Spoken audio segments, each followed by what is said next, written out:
delighted that Bishop Alan, our bishop, has been able to come to launch the year, and Bishop Alan is a very busy man. Won't go to stay for the whole day, but Bishop Alan, I'd like to invite you to come and say a few words to set us on our way. Thank you.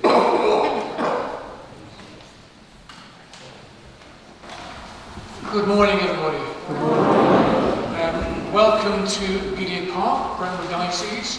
In the coffee in the hall over there, I realise there are people from Southern Diocese, my old ones, from Westminster.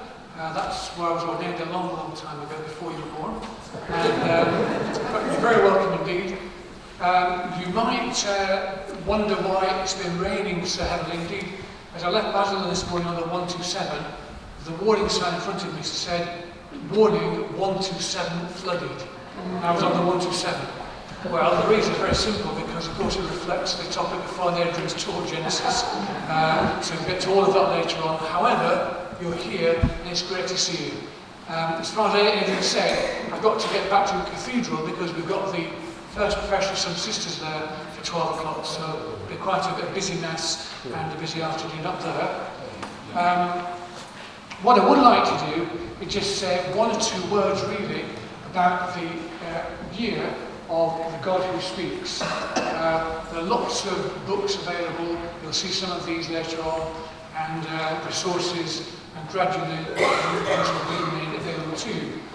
But I thought this morning it might be very good, as Father Adrian is talking about Genesis in the very beginning, he's going back right to the roots of the God who speaks to us, to human beings, just to reflect really on what happens when God speaks to us.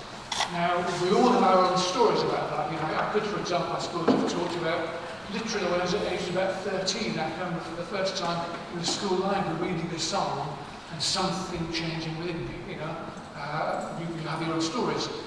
But I suppose for many years, really, one of the things I've been very struck by is that you can more or less open any page of the Gospels, any page of the Bible really, and it's all about God speaking to individuals. And the question is for me often, you know, well, what happens? What's it like? In some ways it's unique to us, in some ways we all share this experience.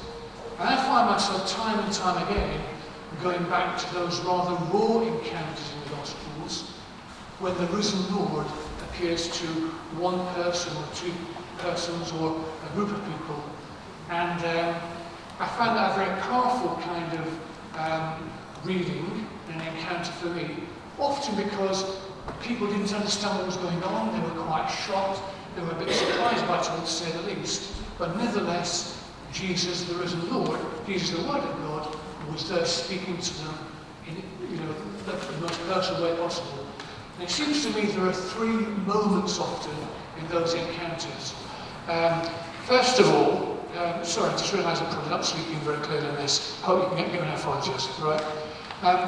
First of all, what happens is when people encounter the Word, encounter the risen Lord, things happen within them. Their hearts warm, they're perhaps surprised. It's a very personal encounter. You might think, for example, of Mary Magdalene at the tomb, and she thinks it's the gardener, but then the Word, the risen Word, says, Mary. And at that personal moment, yet the penny drops, you know. You might recall the disciples on Emmaus. They say afterwards, wow, our hearts warmed within us. So one has to say immediately that a great word about us when we encounter the risen Lord, the Word, is we celebrate. We celebrate. Again, the favourite word of Pope Francis, joy. Joy. About 12 months ago when we were in Rome with the English bishops, we said, you know, what's the most basic thing you want us to take back to your people in England?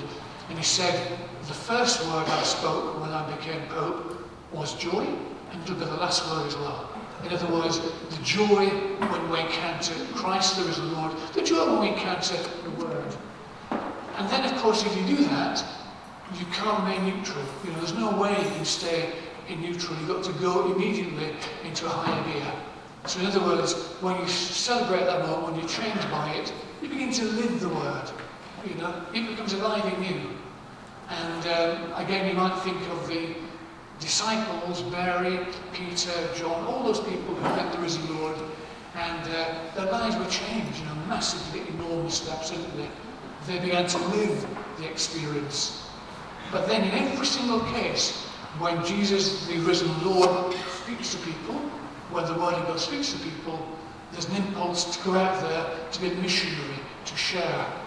Now, those three words, celebrate, live, share, you'll find repeated throughout the year of the God Who Speaks. In the literature you get on the websites, on various things, those three moments will be there, whether as an individual, a group, or whatever. We celebrate the Word of God. We're amazed by it. We're filled with joy. We live the Word of God.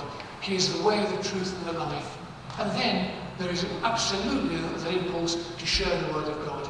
We preach, we're missionaries, we go that threefold movement. Well, we've got a great year ahead of us. Lots of things are happening in Gideon Park and elsewhere. For those of you who perhaps don't know Father Adrian, we all know Father Adrian. He is, if I said so, a rather humble and unassuming man, but he's also a member of the Pontifical Biblical Academy, I've got that right, which means he's about one of 20 people in the entire world. So he's not your average parish priest by any means. So you really are, in a sense, at the feet of the Master, but you've certainly got absolutely an expert guide to the Scriptures now and in the future. So those are my few words. Can I just now finish with a little prayer? And there is a prayer, two actual prayers that will be around during this the year of the God Who Speaks. But tomorrow in Rome, an English cardinal will move from blessed to saint. Now that's not quite a promotion. Promotions don't happen in the church, at least I don't think so. But what it is it's another reminder to us to take John Henry Newman very seriously. This is Cardinal Newman on the Word of God. Again, 19th century English, but very, very fluent English. And he moves into a prayer. Give me, O my Lord, that purity of conscience which alone can receive, which alone can improve thy inspirations. My ears are dull, so that I cannot hear thy voice. My eyes are dim, so that I cannot see thy signs. Thou alone canst quicken my hearing, and purge my sight, and cleanse and renew my heart. Teach me, like Mary, to sit at your feet and to hear your word.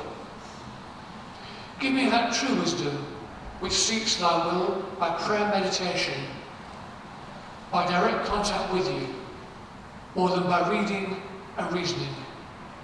Give me the discernment to know your voice from the voice of strangers, and to rest upon it, to seek it in the first place, as something external to myself, and answer me through my own mind. And so perhaps we can think then of Cardinal Newman's advice to teach us, like Mary, to sit at the feet of the Lord, to hear the word of the Lord. And so we pray, Hail Mary, full of grace, the Lord is with thee. Blessed art thou among women, and blessed is the fruit of thy womb, Jesus. Holy Mary, Mother of God, pray for us sinners now and at the hour of our death. Amen. Our Lady, seat of wisdom, pray for us. Saint John Henry Newman, pray for us. In the name of the Father, and of the Son, and of the Holy Spirit. Amen. Just a final thought before I run off to the cathedral. You might think, gosh, he just said Saint John Henry Newman. Surely he's a bit early. All I can say is, he looked at me like early birds about to catch the worm. So why not indeed? Thank you, Father Adrian. Well, it's very nice to have Bishop Allen come to set the tone and also give us his seal of approval, because this is the year of the God Who Speaks in the Diocese of Brentwood. And as the Bishop said, we're delighted that other people have come from other places. And as the year goes on, it'll only get better, so please tell your friends and say, it's not that far to Gideon Park. Well now, I'm delighted that we've also managed for this day to come to this next event. Those of you who have faithfully attended these kind of events, both in Brentwood and here over the years, some of you have said, I can't come. Is it going to be available? Are the talks going to be available? And I've said, oh yes, it'll be on the website. And months passed, even years passed. And finally we've got to, well, there was a website, you may have seen, but I was introduced to this gentleman, Mr. John Harris, and he's going to tell us about what happened next. But first of all, John, how did you begin to set up your website business? Thank you. Well, let me just first of all say it's a joy to be here, to echo what the Bishop has just said, and it's a joy to have taken whatgoodnews.org live for you and for many people outside this room this morning. I started with web design, I always say through a spelling error. I actually studied theology myself. I did 3 years of theology, recommend it to anyone, and I graduated in the year 2000. And the spelling error is I somehow went from theology to technology. But in the year 2000, as I was graduating, a friend of mine taught me the basics of how to put a web page together, and that became a hobby, and the hobby got me a job working for a Christian charity here in London, and through that job I developed my skills, and then in 2005 I went part-time building websites and very quickly went full-time after that, and I've been on that journey ever since.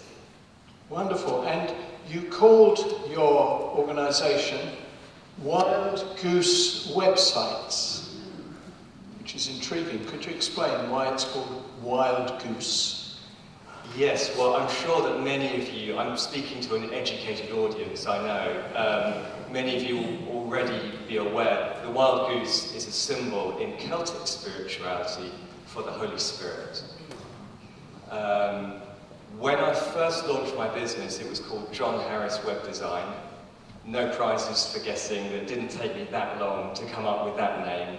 And then I went through a couple of other names, and the cap didn't quite fit. I was like, I'm not quite sure what the name should be. And any of you who run organisations or businesses will know that changing the name of something after it's launched is a bit of a hassle. You know, you need a new logo, a new website, a new email address, you need to tell everybody on your contact list. There's just a lot of work involved. So I really wanted a name that was appropriate for what the business would do and how we were seeking to serve not just Christian community, but serve God's world, as it were. And I had this idea, Wild Goose websites, that's got a nice ring to it. But because of the work involved, I held back a little bit, and I just sat on it, and I thought, I'm just going to wait and see if I get some kind of confirmation.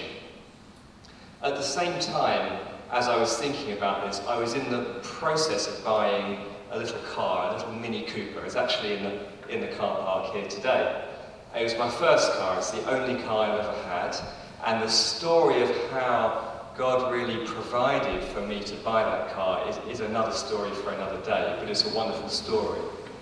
After I'd completed the purchase from the dealer in Nottingham, I looked at the name of the previous owner, and do you know what her name was? Ms. Wild Goose. One word. It's an old English name, I believe, that goes back at least to the 12th century. And that for me was just a little, I call it a kiss from heaven. It's just that little sign and encouragement. And when you think about it, you know, I don't want to be too audacious about this, but to name your business and to put the name of God associated so clearly with your business is quite an awesome thing to do. It wasn't something I was ever going to take lightly, and that just comforted my heart that that was the right decision, and the cap fitted ever since then. So one thing I will say is we have actually just changed the name again. Having said all of that, we've only tweaked it. So it was Wild Goose Websites, it's now become Wild Goose Ventures. And the reason for the change is we're still focused on websites, but we also have a slightly broader remit, and there are other projects that we're engaged in. So Wild Goose Ventures, but to most people just Wild Goose. Wild Goose, yes. And I believe you've done quite a lot of work for different institutions in the Catholic Church. Perhaps you can tell us something about that. Yes, so actually building websites for Catholic groups is the majority of the work that we do.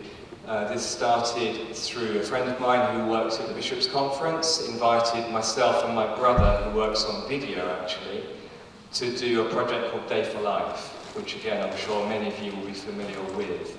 And then from that we began to work with Conference of Religious. So we've just in the last 12 months launched a multimedia homepage for the Conference of Religious. And we serve many Catholic religious groups with bases in London and England mainly, but obviously the spread of those groups is all over the world. So it's a real joy to work with people of faith. We don't just work with people of faith, we'll work with anybody, but it's a joy to do that in a special way. That's wonderful. Looking at this new website, or renewed website, whatgoodnews.org, everybody's got that in their minds, tell your grandchildren, etc. What would you say are the really good features of this? I know you developed it, but what would you say are the really outstanding features of this website? Well, I think the first thing that comes to mind is great content. And that really is the key for any of you who do run websites to make them successful, is to focus on the content first of all. So there are over 150 Sunday Gospel reflections. The 11 events that are planned for the Year of the God Who Speaks are listed on there. There are 9 Vatican II talks, I think, 20 study day talks, 6 faith talks, and these will only increase in number after today. So great content is one of the key features. The other thing I would say is we've chosen colours. Actually, it's quite a similar yellow to what we have here in the sanctuary, and it's a very vibrant colour, and that again speaks, I think, to joy. You know, this is a website called What Good News. There's lots of news going on in the world, but what's the good news that's going on? And hopefully the colours of the website that you can see on the leaflet in front of you reflect that. That's great. I know it's been over a year that we've been working on this, and John has been really super and is willing to take people who really didn't have a clue, myself, about how you do websites and lead us through this. So, and another feature is that you see that you're being filmed today. This is because Mr. Paul Samuels from St. Peter and Paul, Ilford, said, "Can I come and film the event?" And I said, well, yes.